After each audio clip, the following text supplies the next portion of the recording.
our maker, our defender, our redeemer, and our friend. A fi bùkún fún orúkọ yín fún oore ọ̀fẹ́ tẹ́ tún fún wa láàárọ̀ yìí láti yin ẹ̀yin ọba wa, ẹlẹ́dàá wa, ọ̀rẹ́ wa, olùràpadà wa. We are thanking you very much. A dúpẹ́ lọ́wọ́ yín gidigidi. We, children of dust, feeble and frail, indeed we trust. Indeed we trust. And we have never found you fail at any time. You have never failed us, and you can never fail us. Àwa ẹni ìtanù ẹni tó ti rẹ̀ ẹ̀ ń bá wa lò ẹ̀ sì kù wá lọ́nà rí ẹ̀ dẹ̀ ní kù wá lọ́nà. Your mercies stands forever, forever, unchanging mercy. Àánú yín dúró títí láéláé, àánú tí kì í yí padà. And you are there to remake us. Jeremiah, go to the house of the potter. Ẹ wà níbẹ̀ láti tú wa ṣe, láti tú wa mọ gẹ́gẹ́ bí Jeremiah bó ṣe rán Jeremiah sílé amọ̀kòkò. Go and wash the potter. Lọ kíyèsí amọ̀kòkò. And Jeremiah began to wash the potter. Jeremiah sì ń kíyèsí amọ̀kòkò. Molding, using the clay to mold a particular material on the wheel. Ó ń fi amọ̀ mọ iṣẹ́ kan lórí irinṣẹ́ rẹ̀. And the wax spoiled in the hand of the potter. Iṣẹ́ náà sì wá bàjẹ́ lọ́wọ́ amọ̀kòkò. And the potter said, I will make it again. Amọ̀kòkò ní màá tún tú ṣe lẹ́ẹ̀kan sí. And you God said, that is what you are going to do. Whatever has spoiled in us, you will make it again. Ìwọ Ọlọ́run sọ pé bẹ́ẹ̀ gẹ́gẹ́ ni ìwọ Ọlọ́run á ṣe pé ohunkóhun tó bá ti bàjẹ́ nínú ayé wa ìwọ Ọlọ́run á tún ṣe. Isaiah told us, you are the potter. Ìwọ ni amọ̀kòkò. And we are the clay. Àwa ni amọ̀. We are the works of your hand. Iṣẹ́ ọwọ́ rẹ. We cannot complain how you have made us according to Paul the Apostle. A lè ṣàlórí. In Romans chapter 9, he said, can the clay complain that you have made me this way, you have made me this way? We cannot complain. We can't grumble. A lè ṣàròyé pé o ṣe mọ wá bí eléyìí gẹ́gẹ́ bí ìwé Róòmù orí kẹsàn-án ṣe sọ wípé àmọ́ a máa bi ẹni tó mọ̀ pé o ṣe mọ mí bí eléyìí. Because you have something great in mind for making us what we are. Torí pé ẹni ohun tó lágbára láti mọ̀ wá bẹ́ẹ̀ ṣe wá yìí. And you have sent Jesus to make us again. Ẹ sì tún sọ fún Jésù kó ṣe wá bẹ́ẹ̀ ṣe wá yìí. Make us again. You are our redeemer. Ìwọ ni olùwàpadà wa. Who went to the market. Ẹ lọ sí ọjà. You bought us in the market. Ẹ rà wá nínú ọjà. You took us out of the market. Ẹ mú wa kúrò lórí àtẹ. And you delivered us from the power of darkness. Ẹ wá gbà wá kúrò lọ́wọ́ agbára òkùnkùn. Which you gave them just 3 hours to operate. Just 3 hours to operate. Péré láti ṣe gbogbo iṣẹ́ wọn. So we have no battle to fight again. A ní ogun láti jà mọ́. Thank you because you are our defender. The blood is on the altar. The blood is on the altar. The blood is on the altar. The blood is on the altar. The blood is on the altar. The high priest is sitting majestically at the right hand of God. Olórí àlùfáà sì ń jókòó pẹ̀lú ọlá ńlá lọ́wọ́ ọ̀tún Ọlọ́run. This morning step into everybody's case. Láàárọ̀ ẹ dá sí ọ̀rọ̀ gbogbo wa. Revive us. Ẹ̀sọ̀ wájú. Rekindle our hope. Ẹ̀sọ̀ ìrètí wájú. In Jesus' name we pray. About you. Ọlọ́run mọ ohun gbogbo nípa rẹ. Stop complaining. Ṣíwọ́ àròyé.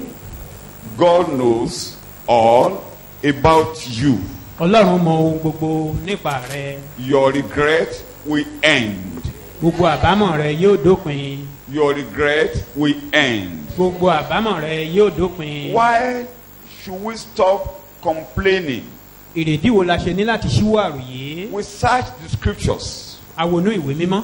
We found out that one of the greatest things that annoys God is murmuring and complaining.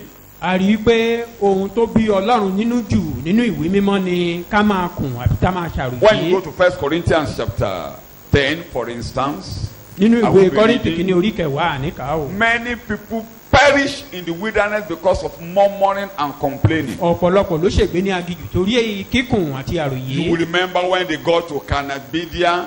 Ẹ rántí nígbà tí wọ́n dé Cannabidia. God counted 10 times when they complained, saying the same word, that it would have been better for us to die in Egypt. Ọlọ́run kà sí wọn lọ́rùn títí di ìgbà kẹwàá tí wọ́n ń tẹnumọ́ nǹkan náà wípé àbá ti kúkú dúró ní ilẹ̀ Íjíbítì. If I'm not a Christian, it would have been better.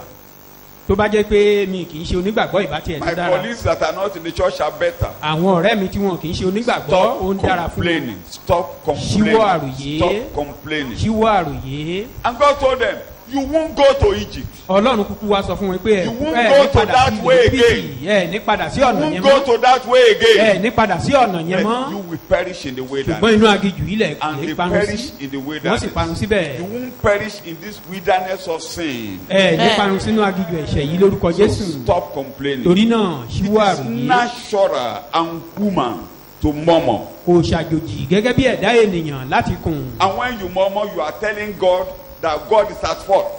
tá a bá sì ti ń kùn à ń sọ fún Ọlọ́run pé òṣìṣẹ́ tó yẹ kó o ṣe dáadáa. you are complaining that God you have forgotten me you are dead. pé ìwọ Ọlọ́run o ti gbàgbé mi pé o tiẹ̀ ti kú gan-an. that's the language. ìtumọ̀ rẹ̀ nìyí. the friends of Job, the wife of Job, and all those around him wanted him to tell God that God is at fault. àwọn ọ̀rẹ́ Jóòbù ìyàwó rẹ̀ àti àwọn tó yí ká wọ́n fẹ́ kó sọ fún Ọlọ́run pé ìwọ Ọlọ́run ló ṣàṣìṣe lórí ọ̀rọ̀ mi ṣùgbọ́n ó kọ̀. he refused ó kọ̀. to say God is having an error. pé Ọlọ́run ṣàṣìṣe. you know many things he said. ẹ mọ ọ̀pọ̀lọpọ̀ ohun tó sọ. he said I will hold on to my integrity. ó ní màá di ẹ̀rí mi mú. one of the greatest messages there are so many. àwọn ọ̀rọ̀ pọ̀ níbẹ̀ o. so many. he said I know my redeemer is alive. ó ní mo mọ̀ pé olùdáǹdè mi ń bẹ láàyè. is your redeemer alive? ṣé olùdáǹdè tìrẹ náà ń bẹ láàyè? is your redeemer alive? ṣé olùdáǹdè rẹ ń bẹ láàyè? is your redeemer alive? ṣé olùràpadà rẹ ń bẹ láàyè? there is nobody who can witness on my case. ó ní òun ò ní alágbàwí. my witness is in heaven. ó ní ṣùgbọ́n mo mọ̀ pé ẹ̀rí mi ń bẹ lọ́dọ̀ bàbá. and my advocate is in heaven. agbẹjọ́rò mi sì ń bẹ níbẹ̀ pẹ̀lú. bí ṣòro ayé wá gbà yí ọ̀ká. Jésù lè tutù ìyẹn ni kí o mọ̀. Wo ẹ̀rí àti ẹlẹ́rìí rẹ̀ lọ́rùn. Agbẹjọ́rò rẹ̀ ń bẹ lọ́dọ̀ bàbá. Ẹ̀jẹ̀ ń bẹ lórí pẹpẹ. Why should you stop?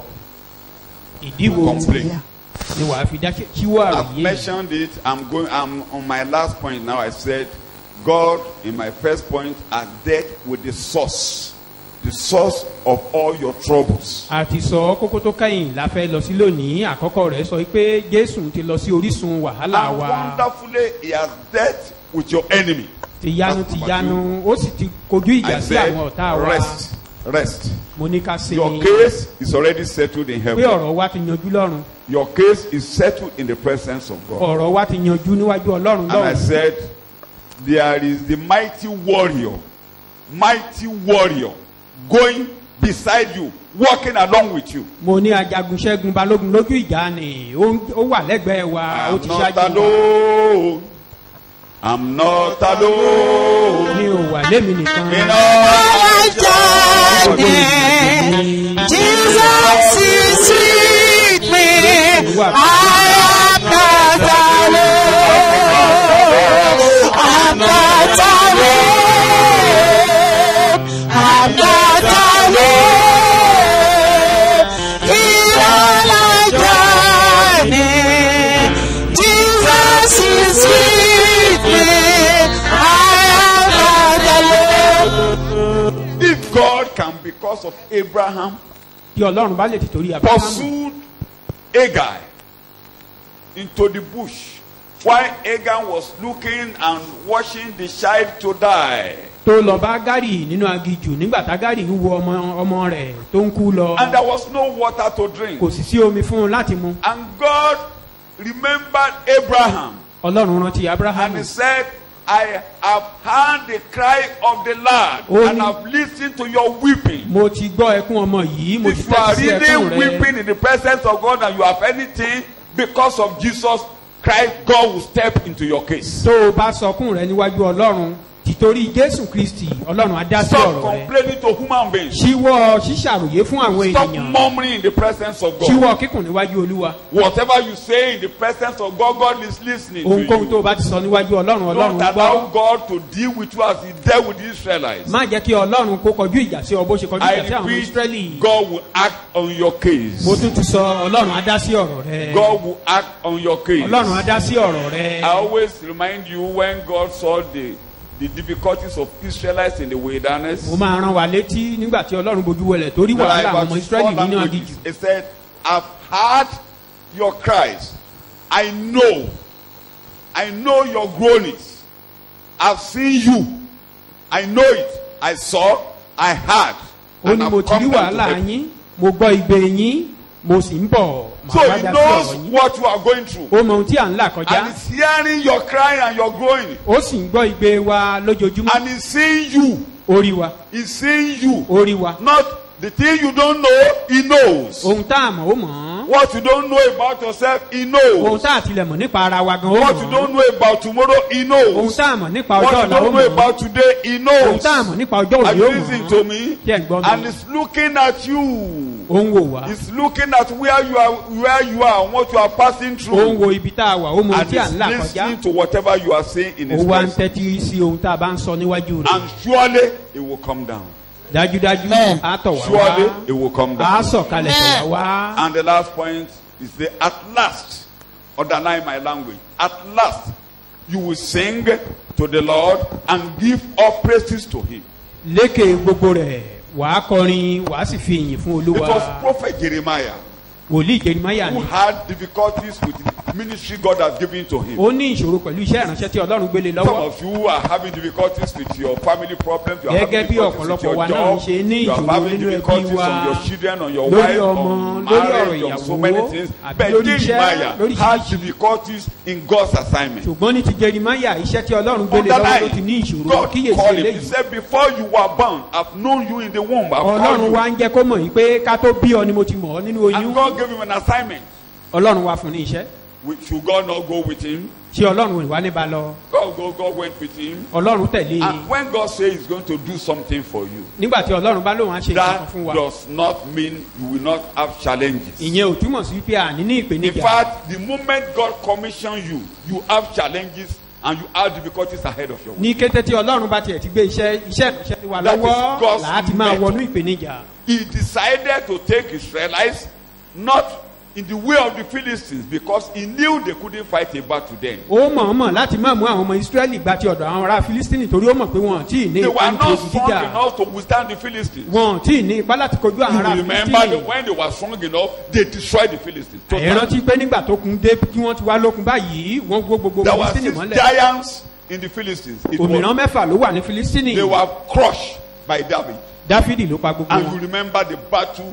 You remember the lion killer. The lion killer. Ẹ rántí The lion ọkùnrin killer. apakìnìún ni. Samson the lion killer. Samsoni. Can you remember how he Ǹjẹ́ ẹ rántí rẹ̀? how he dealt with the Philistines? Ẹ mọ bó ṣe gbógun ti àwọn ará even Fílístínì. in death, he Ní destroyed nígbà the tó ń Philistines. kú lọ ó pa He was ẹgbẹgbẹ. dying. He was still saying, "I want to fulfill my ministry. I'm called to fulfill my ministry. Ó ń I kú must- lọ, ó ní this mo gbọ́dọ̀ one mú time, iṣẹ́ ìránṣẹ́ let mi me ṣẹ. destroy the Philistines." Ó ní ní ẹ̀rẹ̀ kan ṣoṣo yìí jẹ́ kí n pa àwọn ará Fílístínì. He didn't have 2 eyes. Kò lójú ojú And rẹ̀ yet, méjèèjì ti fọ́ the o. anointing was there. Síbẹ̀síbẹ̀ ìfàmìróróyàn yìí wà lára rẹ̀. You can't fail. O ò lè kùnà. Amen. You can't fail. Ìwọ náà ò ní kùnà. Amen. What God has spoken about you will come to pass. Ohun tí Ọlọ́run ti sọ nípa rẹ̀ á wá sí ìmúṣẹ. You are having challenges. Onípèníjà You ní know the tòótọ́. songwriter of song. Olórin kan ló sọ ọ́.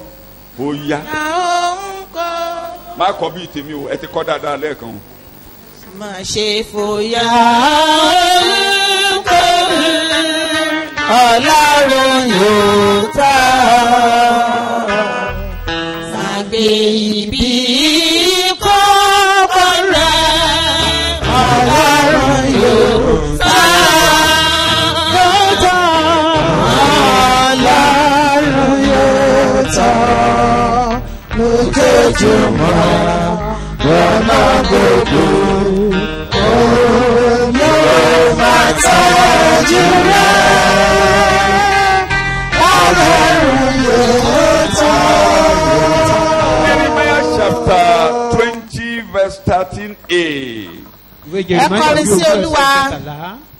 Ẹ̀yin Olúwa. Nítorí tí ó ti gbọ́ ọkàn tálákà kúrò lọ́wọ́ àwọn olùṣe búburú. That is, Sing to God. God is interested in the poor. He's interested in those that are being oppressed. He's interested in those that are having challenges. He will deliver you and you will sing praises to his name. Ọlọ́run kíyèsí àwọn aláìní, àwọn tí à ń gbógun tì, yóò kíyèsí ọ, yóò sì gbà ọ́ lórúkọ Jésù. The day of your praises is coming. Ọjọ́ ìyìn rẹ̀ súnmọ́ tòsí. I said, why? I have 3 points to deal with. Kókó mẹ́ta péré. I'm still dealing with number 1. Orí àkọ́kọ́ ni mo ṣe. Why, when, who are the questions we are going to answer. So I said it last week. Èrèdí wo, ìgbà wo, ta ni. This topic may take me some weeks. Mo sọ lọ́sẹ̀ tó kọjá pé ibi tá a dé yìí ó lè gbà mí ní bí ọ̀sẹ̀ tó Why kàn. will you sing and give praises to him? Èrèdí tí wàá fi kọrin ìyìn, that continues tí wàá this fi máa morning. yìn, ìyẹn ń tẹ̀síwájú. I've dealt with about 3 points in our last lecture. Mo ti wo kókó kékèké mẹ́ta. All fury against you is over. Gbogbo ìbínú látọ̀dọ̀ Ọlọ́run sí o ti gbé kọjá. Underline that. If the devil tell you you are going to suffer for your sin, tell him God has taken away the cup of fury from my hand. Tí èṣù bá ń tẹ̀ mọ́ ọ létí pé wàá jìyà ẹ̀ṣẹ̀ tó ṣẹ̀, sọ fún yín pé Ọlọ́run ti gba ago ìbínú kúrò lọ́wọ́ that was why rẹ. Job was successful. Ìdí tí Job ti He was ṣàṣeyọrí nìyí. totally down. Àmúwálẹ̀ pátápátá. Totally down. Ilẹ̀ ẹlẹ̀ pátápátá ló Humanly wà. speaking, he was down. Gẹ́gẹ́ bí ìwòye ènìyàn. No source of income. Kò sí orísun tó ń gbà wọlé mọ́. No children. Kò sọ́mọ. Himself sick. Òun fúnra rẹ̀ ó wà nínú ìgbèkùn àìsàn. Totally down. Ó ti wà nílẹ̀ pátápátá. Like I used to tell you, rejoice on what you have. Bí mo ṣe máa ń tẹ̀ mọ́ wa létí ká máa yọ̀ lórí ohun kékeré tá a bá ní. Rejoice in what you have. Ká máa yọ̀ lórí ohun tá a bá ní. God will use what you have to change your status. Nǹkan tá a ní Ọlọ́run á lò láti yí ìgbà wa padà, láti yí ipò wa Some of you are padà. always saying, I don't have anything, oh, I don't have anything, oh. A máa sọ pé àní nǹkan kan o. Job still had his life. Yóò And kú he sí had ní his ayé rẹ̀ wife. síbẹ̀, ìyàwó rẹ̀ sì wà lẹ́gbẹ̀ẹ́ rẹ̀ pẹ̀lú. His soul, his life, he's still alive, he's not dead. Ẹ̀mí àti And ọkàn still rẹ̀ have wà a níbi kò wife. tí ì kú, aya rẹ̀ sì wà God lẹ́gbẹ̀ẹ́ rẹ̀. used what he have to change his status. Ọlọ́run wá lo ohun tó ní láti yí ipò rẹ̀ padà. One, because he has life, his health was restored. Ìkíní torí pé ó sì wà láàyè, a dá ìlera rẹ̀ padà. His wife became a younger woman. Obìnrin rẹ̀ He náà too became ó a tún gba young okun gẹ́gẹ́ man. bí obìnrin, òun náà ti gba okun gẹ́gẹ́ And bí they ọkùnrin. begin to meet, and they begin to meet, they begin to produce, and they produce Wọ́n sì tún wá another bẹ̀rẹ̀ 10 sí ní children. bí ọmọ mìíràn. Did God went to London to bring somebody something to Job? Ṣéṣe lọ́lọ́run lọ sí orílẹ̀-èdè Mọ́ríkà lọ́run tó lọ mú nǹkan kan wá fún God Jóòbù. used what he had. Ohun tó ní náà lọ́lọ́run lò fún. What you have is greater than what you don't have. Ohun tó ní ó pọ̀ ju èyí tó ní lọ. Do you believe that? Ṣé o gba eléyìí gbọ́? Do you believe that? There are many things you have as you are. Ọ̀pọ̀lọpọ̀ ohun la ní bá a ṣe The jókòó gift yìí. of life. The gift of life. That you are Iye alive tàyíká today. ìpè àwà láàyè lónìí. They said if we have not died, we can still do many things. Òwe Yorùbá kan ní tá a bá tí ì kú. Ìṣe ò tí ì Thank you tán. very much. So there are many things you can still do. The gift of life. The gift of life is there. Ẹ̀bùn ìyè tá a rí gbà ó wà níbẹ̀ pé a wà láàyè. Cool down. And the devil was telling Job, Èṣù wá ń sọ fún Jóòbù pé you will suffer. pé ìwà You jìyà will even go to hell wàá tún lọ sọ́run àbájá because of your sin. torí ẹ̀ṣẹ̀ rẹ. Tell the devil, Máa sọ fún Èṣù. Jesus has suffered for me. Jésù ti jìyà fún mi. Say it out. Ìwọ náà sọ síta pé Jésù ti My jìyà fún mi. suffering has ended. Ìyà mi My ti suffering has dópin. ended. Ew. Ìyà mi dópin. End of my suffering. Òpin ìyà mi. That was in hell. I won't suffer for Ọ̀run my sin àpáàdì again. nìyá parí sí mi ò ní jìyà mọ́. Jesus paid it all. Jésù san gbogbo rẹ̀ I used to tell pátápátá. God, Mo máa ń sọ fún God will Ọlọ́run be wicked. pé Ọlọ́run á jẹ́ ìkà. Burnt offering, burnt to ashes outside the camp. Burnt to ashes. The end of judgment. God will be wicked to judge me again for my sins. Like I was saying, the songwriter, worship the Lord. Glorious we children of dust, as people and pray, only we trust. No, we know you cannot fail. He cannot fail. I'm trusting him. He can't fail. He can't fail. He can't fail. So tell the devil, I will suffer for my sins. Say it out. That's why you will bless God. The cup has been taken away from your hand. I said to you, your captivity is over. Say it, your captivity is over. Now, we will bless the Lord because at the time of praises, our salvation will be complete. Nítorí pé ní ìgbà tá a bá ti ń yìn ìgbàlà wa yóò ṣe àṣepé ìgbàlà wa. Now our body is still weak. Àgọ́ ara wa yìí ó sì ní àléébù. Free. Ó rẹ̀. Subject to die. Ó lè kú. But then we shall be given a new body. In fact, that is where this lecture is actually focused. Our salvation will be complete. So I'll be going to point 4 under why this morning. But before I join that to what I'm saying, quickly read Philippians chapter 3. As a reminder, Philippians chapter 3, verse 20 to 22. I will link it to where I'm going. But if they are citizens of the state, commonwealth, homeland, which is in heaven. Take it again. But we are citizens of the state. We are citizens of the state, commonwealth of heaven. Yes. Homeland, which is in heaven. Our homeland is where? It's in heaven. Our homeland is where? That is where we are going to praise God. Why we will praise God? You are reading. Yes. And from it also we earnestly and patiently await the coming of the Lord Jesus, the Messiah. When Jesus comes, yes. Who will transform and fashion anew. Who will transform and fashion anew. And make our fashion to be new. The body of our humiliation.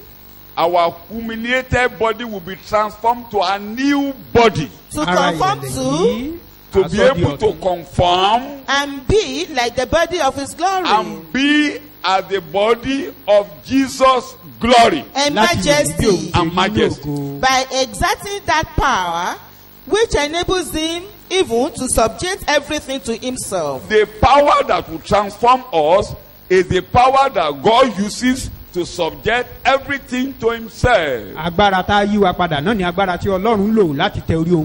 why Jesus told the apostles. John chapter 16. Let me go back to my introduction of this topic. John chapter 16, verse 20 and verse 22. John chapter 16. Yes. This is a word of weeping. You can weep here for anything. Certain things can make you to weep as a child of God. Jesus was telling the disciples, you can weep here. And the world will appear to be rejoicing.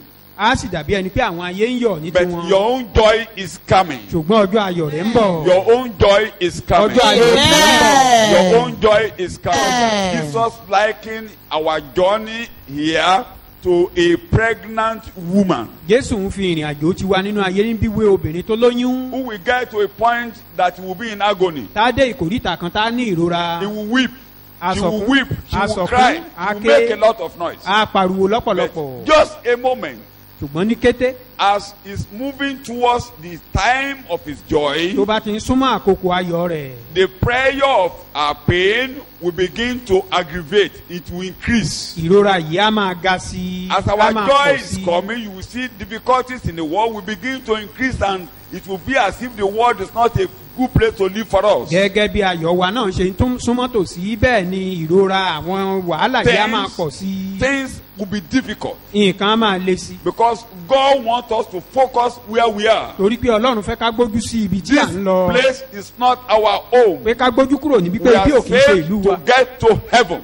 A gbà wá là, a lè And dọ́run. God will make us to hate the world Ọlọ́run á sì mú ká kórìíra ayé yìí. and make us love to go home. A wá jẹ́ kí ìfẹ́ àti máa lọ So àti that's why ìgbà you see nílé wà lọ́kàn wa. difficulties increasing in the world. Ìdí nìyí tí wàhálà fi ń pọ̀ sí nínú ayé. The pandemic that is fighting the world is still one of them. Wàhálà tó ń bá ayé fínra báyìí And kan you nínú wọn see ni. persecutions against the church, against the body of Christ. Ẹ sì rí ìgbóguntì nínú ayé You tó see ń the gbógun ti ìjọ government of the Ọlọ́run. world, you will see so many evil things going about in the world that you will feel that which type of world is this? Ìjọba ayé gan ò kẹ́yìn, oríṣiríṣi ohun ló ń ṣẹlẹ̀ nínú ayé tá a máa wò pé irú ayé wo gan leléyìí. Things are becoming worse Nǹkan ń burú sí and it will be increasing to be worse. i. A sì máa burú sí i All náà ni. because our joy is coming. Ìtorí pé ọjọ́ ayọ̀ wá súnmọ́ And just a tòsí. moment we will enter into our joy. Ní kété a wọnú ayọ̀ Just wa lọ. a moment we will enter into our joy. Ní kété a wọnú ayọ̀ wa A lọ. pregnant woman, within some few seconds, she enter into joy. Obìnrin tó lóyún tó ń rọbí yìí, ní kété tó bá ti bí ọmọ yìí ó wọnú ayọ̀ There lọ. is one of my daughters that gave birth to a bouncing baby boy this week. Ọmọ mi kan bímọ nínú I ọ̀sẹ̀ was yìí, called ọ̀sẹ̀ tá a up lù in kọjá the night. yìí. I had a text message the night say, congratulations, congratulations. Náà I was struggling to sleep. fi ìkíni oríire sí mi pé I ẹ was kú struggling oríire. to sleep. So I Mò ń tiraka quickly, láti sùn. when I checked the text message, I text back, who is that? Who is that? Is it so? They said, yeah, okay. You know, when I got there in the morning, she has become a girl. I Mo wá ń said, béèrè pé ta ni ṣé lágbájá ni can wọ́n ní brother bẹ́ẹ̀ ni. come in now and Ìgbà start tí mo débẹ̀ another round? láàárọ̀ ó ti dobìnrin, ó ti Because dọmọge she padà. has become girlish again. The pain had gone. Ìrora ìgbà ìbímọ Your ti own kọjá lọ. pain will go. Ìrora tìrẹ náà á kọjá lọ. Your own pain will go. Ìrora tìrẹ á kọjá lọ. As a body of Christ, Gẹ́gẹ́ bí ara the Jésù. pain we are having, the agony of this moment will just disappear and we will land safely. We will Ìrora land tá à ń safely. ní lọ́wọ́lọ́wọ́ We will land báyìí safely. á pòórá á sì gúnlẹ̀ láyọ̀. Don't make a mistake. Don't make a mistake in this period of agony. Má ṣàṣìṣe nírú àkókò bí èyí A o. pregnant woman that make a mistake during her agony will not have the joy of a child. Obìnrin tó lóyún tó ń rọbí tó bá ṣàṣìṣe nírú àkókò bẹ́ẹ̀, irú wọn ò kì í láyọ̀ ọmọ. A pregnant woman, there are so many mistakes pregnant women can make Àìmọye àṣìṣe lobìnrin tó lóyún lè that can ṣe even make her to lose her life. tó lè jẹ́ kó nǹkan pàdánù ẹ̀mí At rẹ̀ childbirth. níbi ìbímọ. If she began to do what she couldn't do, Tó bá bẹ̀rẹ̀ sí ní ṣe ohun tí ò it tọ́ láti lead ṣe. to internal tear. And when internal tear happens, you can begin to bleed. And Tó bá ní and you can ẹ̀yà bleed to nínú, death. ẹ̀jẹ̀ á máa yá Just ni. because of a single mistake. Títorí àṣìṣe kékeré Don't tó make ṣe. a mistake during this your agony. Ohun tí mò ń sọ ni pé ìwọ náà má You ṣàṣìṣe are nínú passing àkókò through it. ìrora You yìí are passing through it. òun là á kọjá Your joy báyìí. is coming. Ayọ̀ rẹ̀ ń bọ̀. Tell yourself, my joy is Sọ coming. fúnra My rẹ pé ayọ̀ mi joy ń is bọ̀. coming. This my lecture will be double fold. Ẹ̀kọ́ yìí Primarily, Olójú I'm méjì ni. focusing on where we are going to bless God when we get to heaven. ibi When tá we a ti get to bùkún heaven. Ọlọ́run tá a ti yin Ọlọ́run nígbà tá a bá dọ̀run gan-an ni ẹ̀kọ́ yìí forí sọ. I will be talking to you because you are going through some agonies now. Some agonies will pass away before you finally go home. Ṣùgbọ́n màá bá wa sọ̀rọ̀ torí pé à ń la ìpèníjà kọjá You will báyìí still ṣùgbọ́n have joy ìpèníjà á here. lọ You will still have nígbà joy tá a bá. here. You will still have joy here. À á sì láyọ̀ But nínú no ayé joy eléyìí. here is permanent. Kò sí ayọ̀ tó wà níbi tó wà títí. Underline. Clear? Ṣé èdè mi yé yín? No joy in this world is permanent. Ayọ̀ káyọ̀ tẹ́ èèyàn bá ní nínú ayé níbí kò wà The títí. joy you have here is momentary. Ó kàn wà fún ìwọ̀n ìgbà díẹ̀.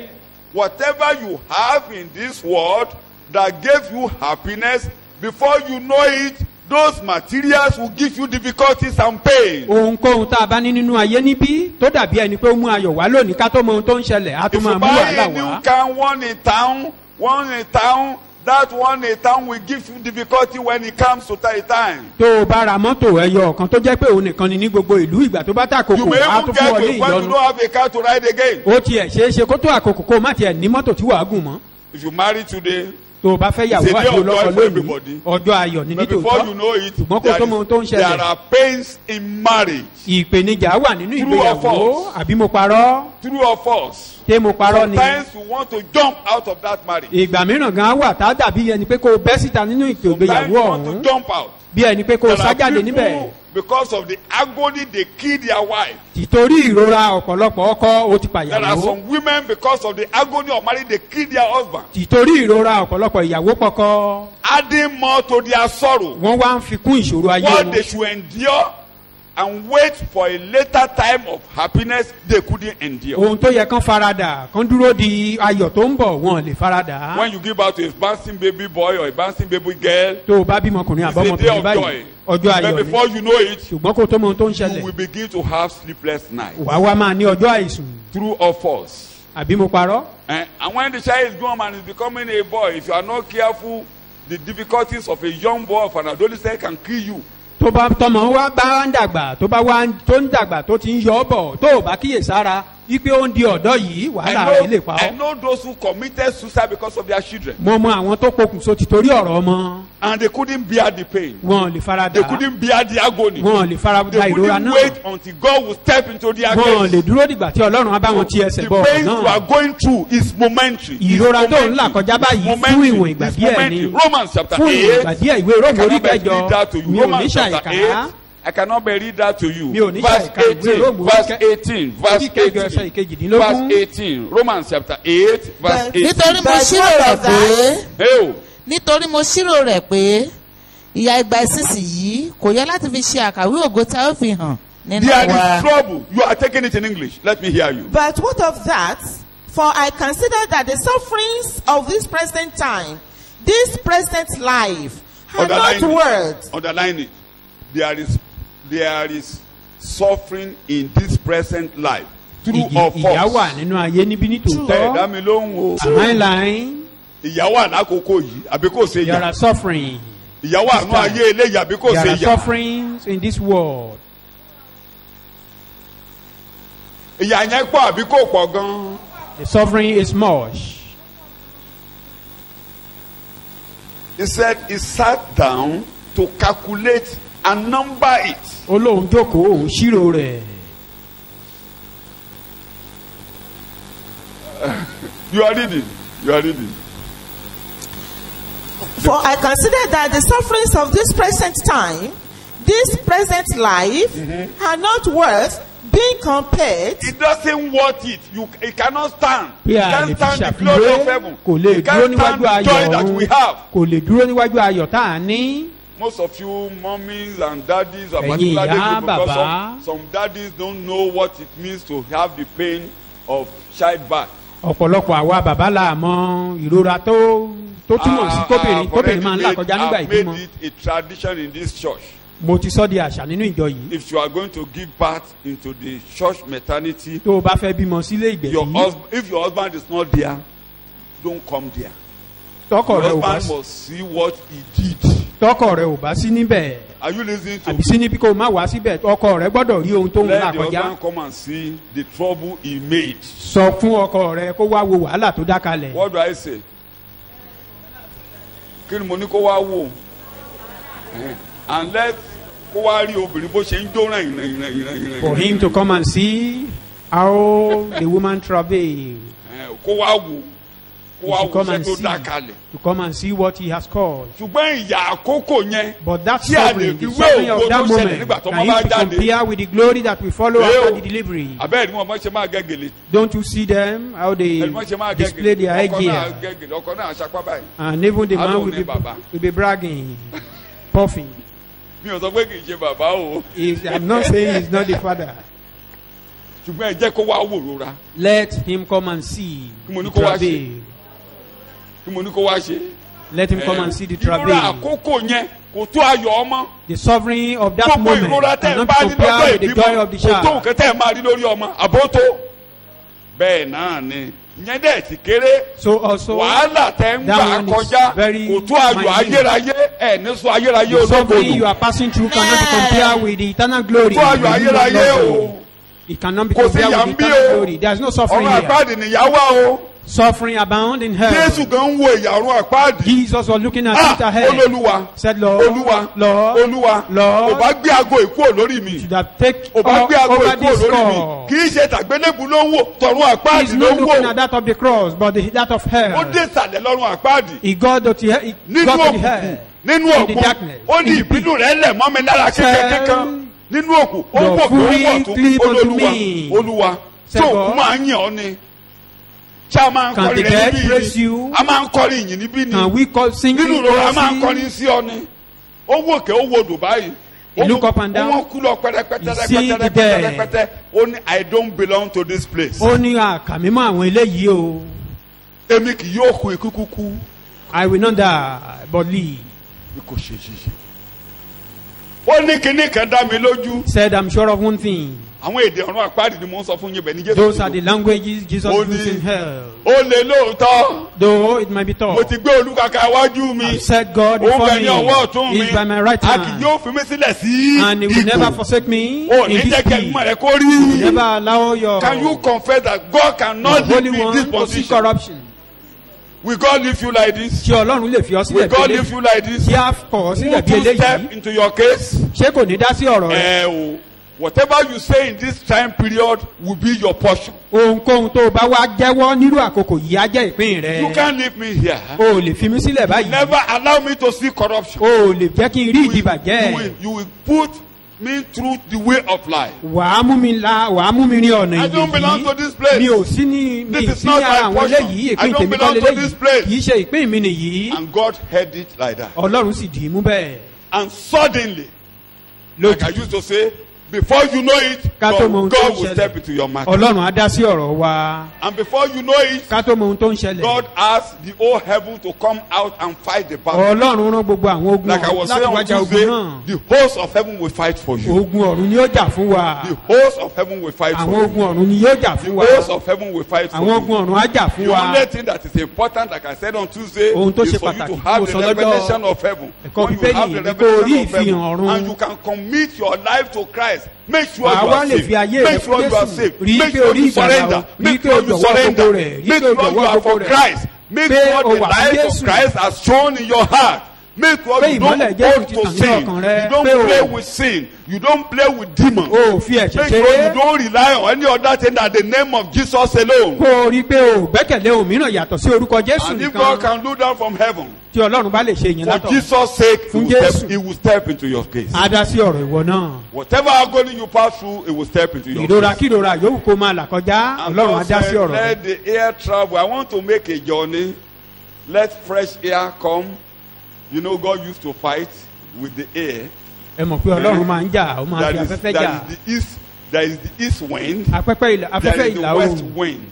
Afẹ́fẹ́ ìwọ̀ oòrùn.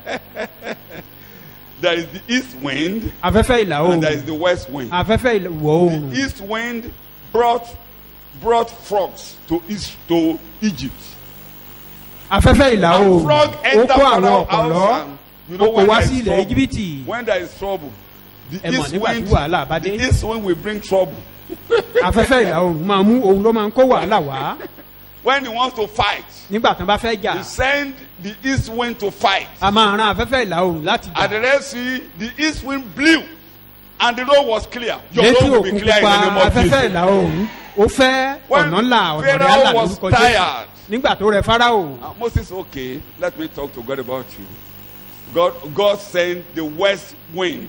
Ọlọ́run Mósè bá Ọlọ́run And sọ̀rọ̀, before you Ọlọ́run know wá it, rán all the afẹ́fẹ́ ìwọ̀ frog, all oòrùn. the frog in the land of Egypt was clear. Gbogbo ọ̀pọ̀lọ́ tó wà nílẹ̀ Íjíbítì, Ọlọ́run palẹ̀ wọn When one mọ́. God wanted to give Israelites meat and they were coming, you want meat, you Nígbà want táwọn ọmọ meat. Íjíbítì ń sọkún fún ẹran, East wind, give them food. Ọlọ́run wá pé afẹ́fẹ́ ìlà oòrùn lọ The mú ẹ lọ wind fún of wọn the Lord lẹ́nu. will blow good into your life. Any trouble the devil starts in your life, the west wind will clear it off completely. Gbogbo wàhálà kí wàhálà tó bá wà nínú ayé Both rẹ̀, the afẹ́fẹ́ west ìwọ̀ oòrùn wind á palẹ̀ wọn and the mọ́. east wind are the instruments in the hands of God to fight. Afẹ́fẹ́ ìlà oòrùn àti tìwọ̀ oòrùn irinṣẹ́ ni wọ́n lọ́wọ́ Ọlọ́run God láti came jà. down. God will come down on your Ọlọ́run case. sì sọ̀kalẹ̀, Ọlọ́run á sì God sọ̀kalẹ̀ will sí step ayé rẹ̀. into your case. Ọlọ́run á dá sí ọ̀rọ̀ God will rẹ̀. step into your case. Ọlọ́run á ti ẹsẹ̀ It bọ̀ ọ̀rọ̀ appears rẹ̀. this lecture is going beyond where I want it to go. Ó dàbí ẹni pé ẹ̀kọ́ yìí ti fẹ́ máa lọ sápá pẹ̀lú bí mo ṣe rò ó To lọ. God be the glory. Ògo ni fún So you will Ọlọ́run. sing. Wàá kọrin. What am I saying? You will sing to the Lord. Wàá kọrin sí You will Olúwa. bless the Lord. Wàá bùkún orúkọ Let me just Olúwa. mention some few points. Why you will sing? Ìdí tí wàá fi Because kọrin when we yìí. get there, Nígbà tá a bá débẹ̀, everything will be new ohun gbogbo altogether. á di ọ̀tun lápapọ̀. Everything will be new Gbogbo rẹ̀ á jẹ́ altogether. ọ̀tun lápapọ̀. Revelation chapter 21 verse Ìwé 5. ìfihàn orí kọkànlélógún ẹsẹ̀ Revelation ìkarùn-ún. 21 verse 5. Ìfihàn orí kọkànlélógún ẹsẹ̀ ìkarùn-ún ẹni tí rẹ̀. ó jókòó lórí ìtẹ́ ẹni sì wí pé Underline that language. kíyèsí mo sọ ohun gbogbo di ọ̀tun. Like I said, double reference is my lecture this morning. Mo sọ olójú méjì ní ẹ̀kọ́ yìí. The person sitting, read it in English. Read it in English. Verse 5. Verse 5. And he who is seated on the throne said, See, I make all things new. Underline that word. He that is sitting on the throne. Ẹni tó jókòó lórí ìtẹ́. I want to talk of throne with reference to three references Mo on fẹ́ sọ̀rọ̀ throne. nípa The ìtẹ́ throne lọ́nà in mẹ́ta. heaven. Ìtẹ́ lọ́run. The throne in heaven. Ìtẹ́ lọ́run. Are you listening to me? Jẹ́ ń gbọ́ mi. That throne in heaven. Ìtẹ́ tọ̀run I'm yìí. making two references to the throne in heaven. Ọ̀nà méjì ni màá gbà sọ̀rọ̀ ìtẹ́ tó wà lọ́run yìí. According to this reference, Bí ibi tá à ń kà yìí. it is when everything will be completed and we will get home. Nígbà tá a bá ṣe àṣepé ohun gbogbo tá a bá sì dọ̀run. The person who has finished the work of redemption Ẹni tó ti parí iṣẹ́ ìràpadà wa. and is today having his seat in heaven, Tó sì ní ìjókòó rẹ̀ lọ́run. he will return to take us there. Á padà wá láti wá kó wa lọ And he sọ́run. will finally sit on the throne. Òun náà á wá jókòó lórí ìtẹ́ And náà. on that throne, the declaration from that throne is, I make everything new. Lórí ìtẹ́ yìí ọ̀rọ̀ tó ń tibẹ̀ jáde ni pé mo sọ ohun gbogbo dọ̀tun. Are you listening to me? Ṣé ẹ̀ ń gbọ́ mi? Now, where is Jesus? Níbo ni Jésù wà lónìí? It's a question. Where is he Ìbéèrè ni o. today? Bo ni Jésù wà Where is lónìí? he today? Eyo. Eyo. Tẹ́ ẹ bá mọ̀, mo gba Ọlọ́run Olódùmarè. If you don't know it, you remember those Ẹ máa days. kà, àbẹ́ ẹ̀ lọ primary school ni. Ọmọ rẹ̀ kan ṣoṣo. Ó ti parí ẹ mọ́ o. Ẹni tí a bí nínú. Ẹ ó jìyà lọ́wọ́ ẹni tí a kàn mọ́.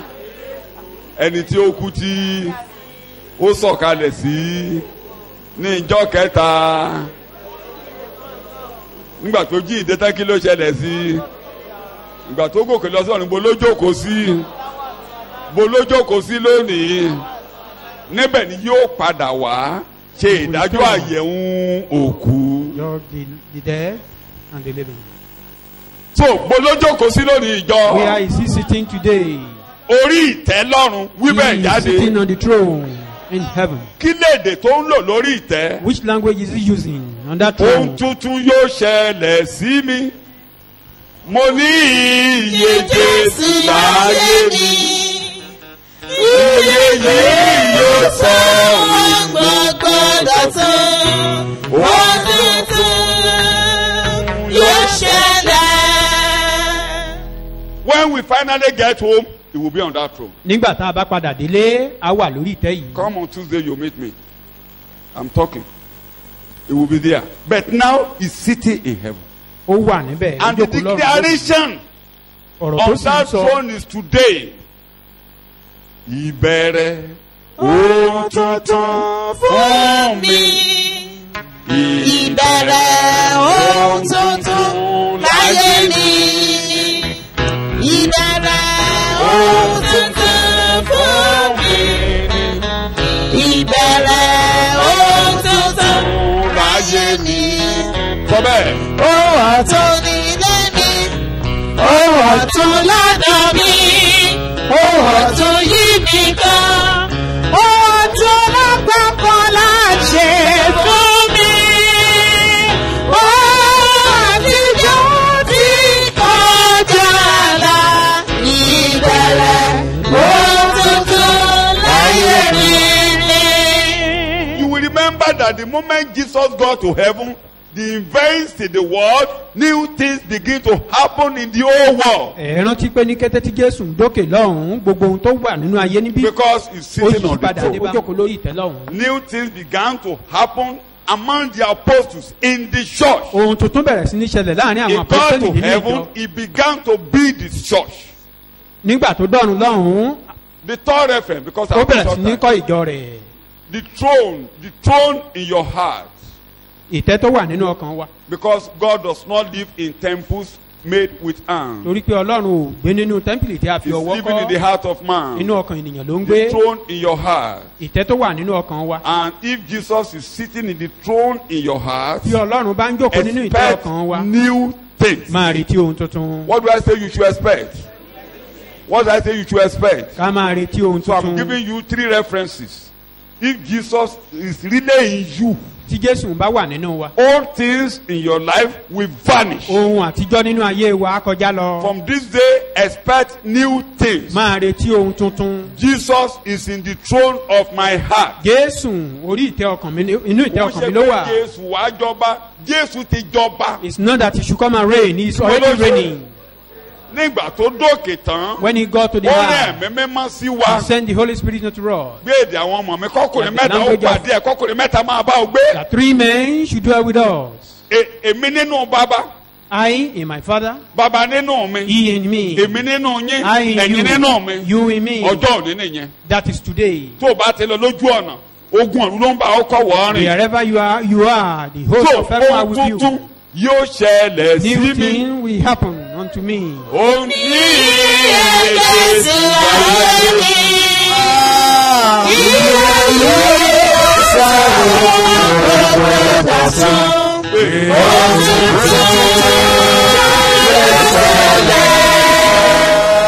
Ẹni tó wà nínú Kristi, ó sì bí ẹ̀dá tuntun.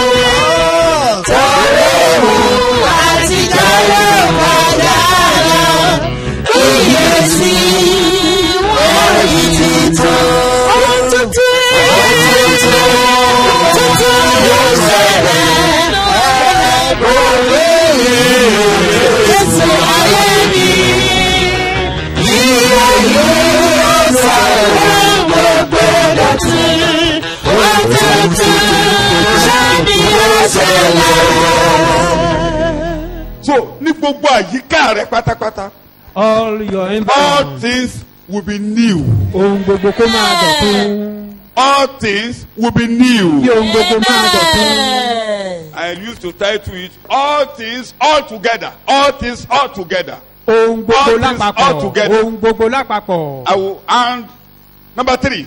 Ìkẹta rẹ̀. We will get home. Finally, we will be there, and we will see the person that is sitting on the throne. Lópin gbogbo rẹ̀, àádélé sinmi, àwárí ẹni tó jókòó lórí ìtẹ́ ògùn. The new order.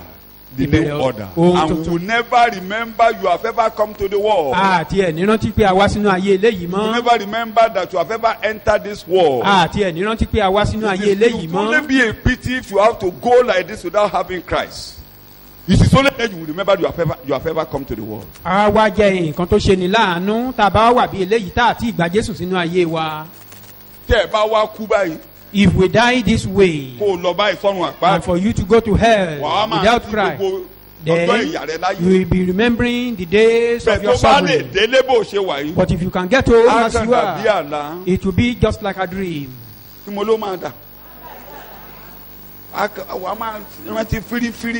Maybe peradventure you may be remembering faintly. You may not even remember, maybe you ever married. Maybe you have a child somewhere. You may not even remember. Just like a woman, I've said it here before. She was in coma.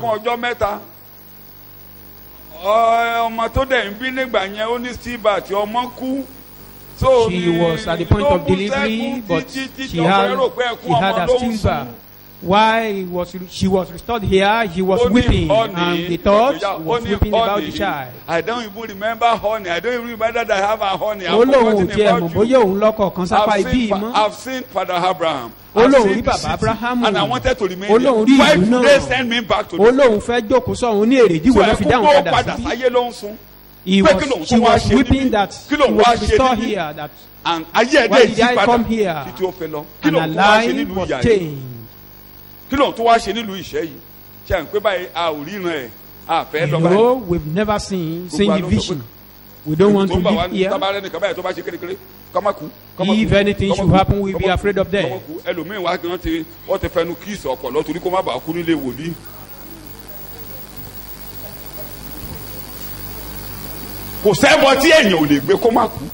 We can offer any sacrifice for us not to die.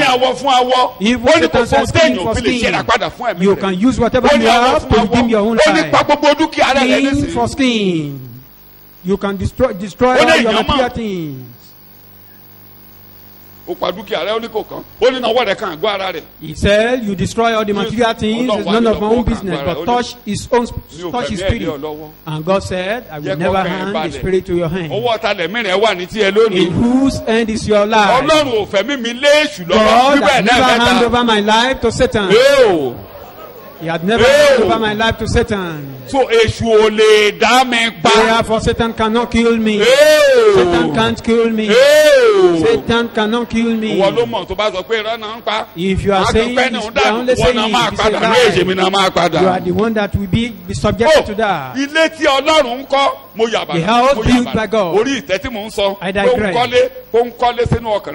He's building house in your mind. Building the house in your mind. I want to build a house. I want to build a house. Build a house. There was a decree right from King Cyrus. Rebuild that house. That is the work of redemption. Rebuild that house. You are building it. Somebody was there to prevent that. And God praised Hagar and Zechariah. That is why whenever the man of God is talking to you how your life will be organized, you better accept it. Another king was enthroned. There are the law of Media and Persia that cannot be changed. They opened the book of remembrance. Then King Darius wrote that they should stop that house. They should stop it. Before he said that, something that's happened in the spirit. What pulled down the house that prevented the work? An accuser was by their right hand. He was accusing them. He said it will be impossible for them to do it. They will not be able to do it. Remove the filthy garment. Remove the filthy garment. Every impossibility in your life will be possible. The advocate is there in the right hand of God. Let the filthy garment be removed. Let the garment of reproach be removed. All those things that seems impossible will be possible. And the decree was issued. Stop the work of the house. When God steps into your case, anybody that is saying it won't be possible, the beam of this house will be removed. Let him be removed. All to Jesus I surrender. All to Him I really need. I will ever love and trust Him in His presence. Hey, I surrender.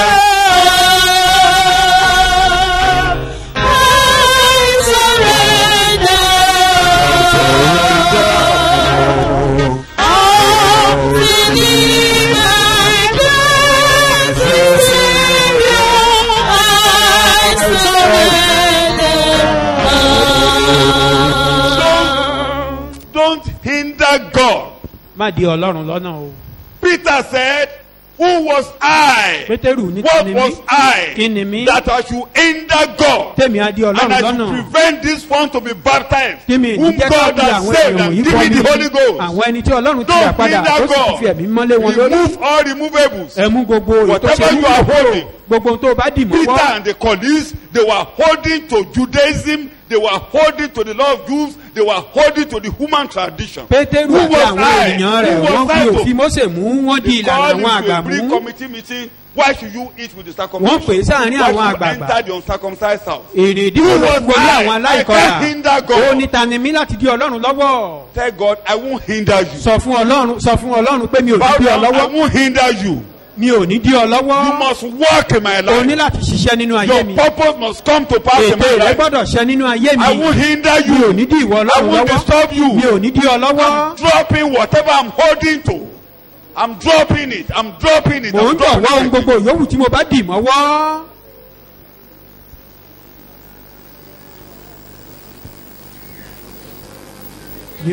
Say amen to that. For the new order. New order. If anybody, God now will now stay with you. The host of hell will be your companion. The host of hell will be your companion. Don't allow any dream to create fears in you. Just like my wife recently. As I was about to sleep, and I had a dream. I just prayed right from the dream, and I was unable to sleep again.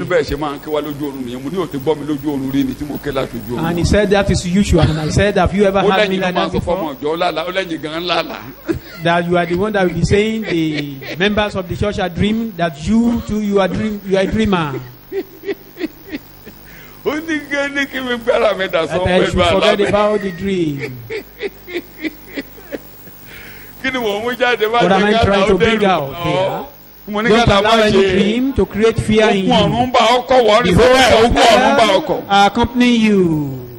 The host of hell is accompanying you. If there is anyone that is saying the plan of God will not be fulfilled in your life, is either he got paralyzed.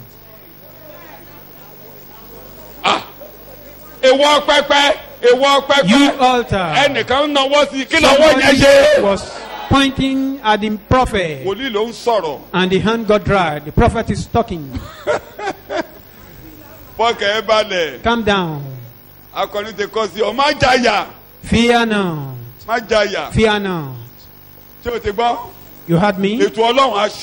The plan of God will be fulfilled. The plan of God is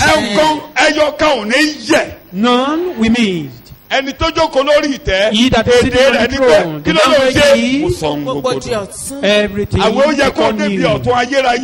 You must get to that new place. All these things you buy a new clothes. It will be as if you should move out when you wear it.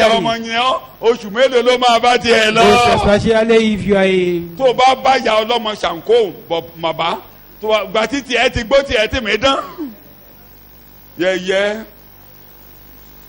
But I want a town. But your one in town shoe will soon become another thing. There was a time we paint cement on the floor.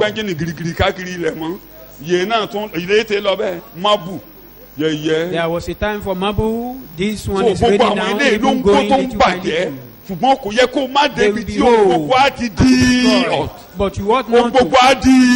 That is, you should get to that new place where everything will be new. God, I must get there. Take me there, oh God. I should not destroy that place. Help me, oh God. Help me not to ruin that place with this war. Everything must become new. It must be new. It's a more. It must be new.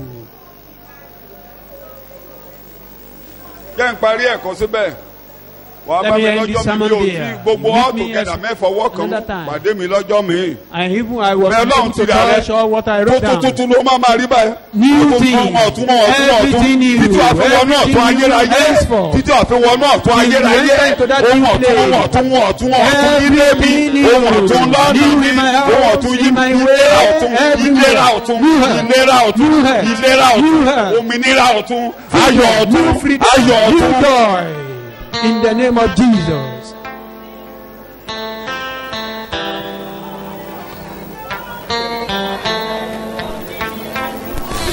Individually, from now and forevermore. Amen. Praise the Lord. Hallelujah. Hallelujah. Yẹ kéré o. Praise the Lord. Hallelujah. Àwa ẹgbẹ́